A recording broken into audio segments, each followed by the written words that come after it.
नाज़ ठीक है, थोड़ा गुस्से में है तुम्हारी बहन। लेकिन मुझे इनका रवैया पसंद नहीं है, बात नहीं करनी मुझे इनसे।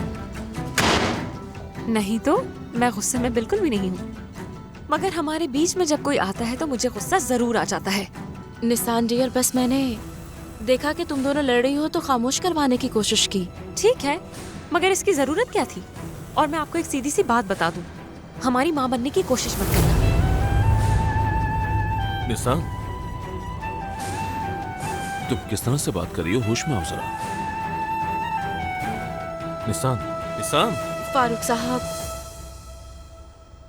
उसे थोड़ी देर अकेला छोड़ दें, ये नॉर्मल है, समझ जाएगी। समझता हूँ, लेकिन ये तरीका नहीं है बात करने का। नहीं, कोई बात नहीं, मुझे गुस्सा नहीं है।